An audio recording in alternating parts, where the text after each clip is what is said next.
1910년부터 1945년까지 대한민국은 일본에 의해 식민지로 차지되었습니다. 이 기간 동안 우리나라는 많은 억압과 학살을 겪었습니다. 그러나 35년 후인 1945년 8월 15일, 대한민국은 일본으로부터 광복을 이루었습니다.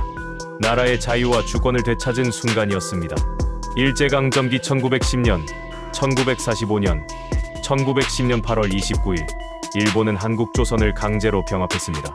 한일병합조약이 체결되면서 조선은 일본의 식민지가 되었고, 이로 인해 우리 민족은 주권을 빼앗기고 참혹한 35년을 보내야 했습니다.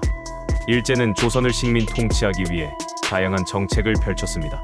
무단 통치 1910년, 1919년 초기에 일본은 조선을 군대처럼 다루었습니다. 헌병 경찰제를 도입해 무력으로 민중을 억눌렀고, 언론과 출판, 집회와 결사의 자유를 철저히 억압했습니다.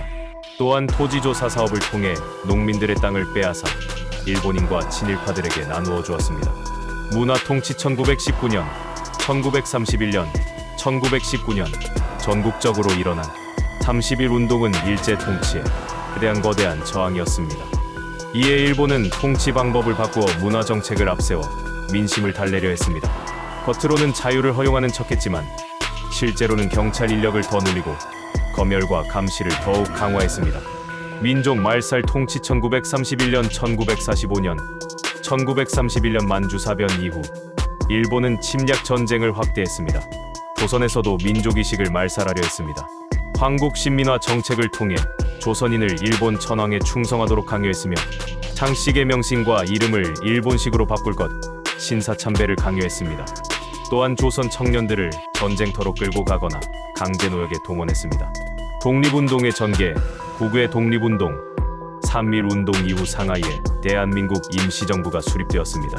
김구, 이승만, 안창호 등 지도자들이 독립운동을 조직적으로 전개했습니다. 임시정부는 광복군을 창설하여 무장투쟁도 준비했습니다. 국내 독립운동, 의열단 김원봉 등은 일본 고관과 기관을 공격하는 의열투쟁을 벌였고, 농민과 노동자들의 항일운동도 끊이지 않았습니다. 학생운동, 광주 학생항일운동도 활발했습니다. 광복과 분단 1945년, 1948년, 광복 1945년 8월 15일, 1945년 8월 제2차 세계대전에서 일본이 패망하면서 조선은 광복을 맞이했습니다. 35년간 빼앗겼던 나라를 되찾은 순간이었습니다. 국민들은 거리로 뛰쳐나와 태극기를 흔들며 기쁨을 나눴습니다. 그러나 광복은 단순한 독립만을 의미하지 않았습니다. 해방 이후 조선은 곧바로 분단과 전쟁이라는 새로운 시련을 맞게 됩니다. 미소 군정과 분단, 38도선 분할, 일본군의 무장을 해제하기 위해 미국과 소련은 한반도를 북위 38도선을 기준으로 남북으로 나누어 점령하게 됩니다. 북쪽은 소련군이, 남쪽은 미군이 통치했습니다. 미-소 공동위원회, 한반도의 통일 정보를 수립하기 위해 미소 공동위원회가 열렸지만 이념 차이로 실패했습니다. 좌우 대립 심화, 남한에서는 이승만, 김구 등을 중심으로 단독 정부 수립을 주장하는 세력이 있었고, 김규식, 여운형은 통일 정부를 주장했습니다. 북쪽에서는 김일성을 중심으로 공산주의 체제가 자리 잡기 시작했습니다. 대한민국 정부 수립, 1948년 5월 남한 단독으로 총선거 510 총선거를 실시했고, 7월 17일 대한민국 헌법이 제정되었습니다. 같은 해 8월 15일 이승만을 초대 대통령으로 하는 대한민국 정부가 수립되었습니다.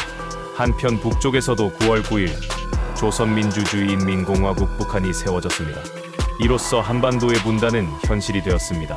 625 전쟁 1950년, 1953년, 1950년 6월 25일 새벽 북한군이 남침하여 전쟁이 발발했습니다. 6.25 전쟁은 약 3년간 이어졌고 수백만 명이 희생되었습니다. 낙동강 방어선까지 밀려났던 국군은 유엔군의 참전투기, 미국과 인천 상륙작전 메가더, 장군에 힘입어 반격했습니다. 하지만 중국군이 개입하면서 전쟁은 다시 교착 상태에 빠졌고, 결국 1953년 7월 27일 정전협정이 체결되어 휴전 상태가 유지되고 있습니다. 정전협정은 평화조약이 아니기 때문에 한반도는 지금도 법적으로는 전쟁 중입니다. 산업화와 민주화 1950년대 1980년대, 이승만 정부 1948년, 1960년 권위주의 통치를 강화했고 부정선거 315 부정선거 국민의 분노를 샀습니다.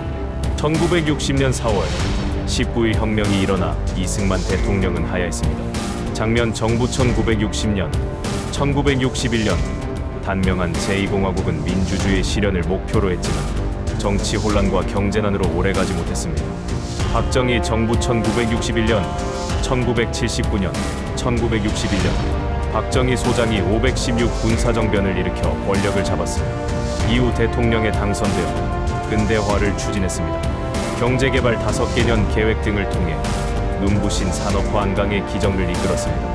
그러나 유신체제 1972년 유신헌법로 독재를 강화했습니다. 12.26 사태와 전두환 정권 1979년 1988년 1979년 박정희가 김재규 중앙정보부장에 의해 피살되었습니다. 10.26 사건 이후 권력 공백 속에 전두환이 12.12 군사 쿠데타로 정권을 장악했습니다. 1980년 광주에서 5.18 민주화 운동이 일어났지만 신군부는 이를 무력으로 진압했습니다. 1987년 국민들의 대대적인 민주화 요구 6월 민주항쟁로 직선제 개헌이 이루어졌습니다.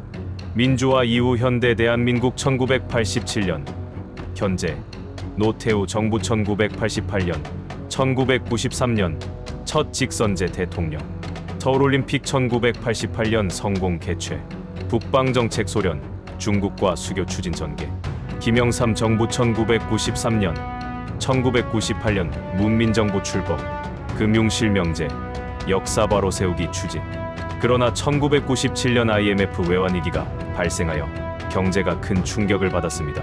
김대중 정부 1998년 2003년 IMF 위기를 극복하고 경제를 재건 남북 정상회담 2000년 개최 6.15 남북 공동선언 햇볕 정책을 통해 북한과 화해를 시도했습니다.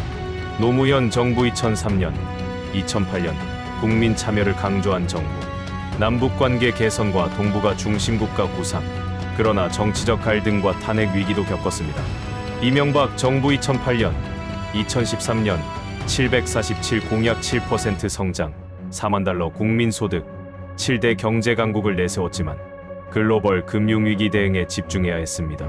4대강 사업 추진 박근혜 정부 2013년 2017년 첫 여성 대통령 국정농단 사건으로 2016년 2017년 촛불 집회가 일어났고 헌법재판소에 의해 파면되었습니다. 문재인 정부 2017년 2022년 촛불혁명으로 집권 공정과 정의를 강조 여러 차례 남북정상회담 2018년 개최 윤석열 정부 2022년 현재 전 검찰총장 출신 대통령 경제회복 안보 강화 국제협력 등을 강조하며 국정운영을 하고 있습니다. 대한민국의 현재 2020년대 대한민국은 세계 10위권 경제 대국이자 KPOP 한류 문화의 중심지이며 민주주의를 지키기 위해 계속 노력하고 있는 나라입니다. 한편 저출산 고령화, 남북관계 긴장, 기후변화, 경제 양극화 등 새로운 과제들도 함께 안고 있습니다. 그러나 우리 민족은 과거 수많은 어려움을 극복해왔던 것처럼 앞으로도 꿋꿋이 나아갈 것입니다.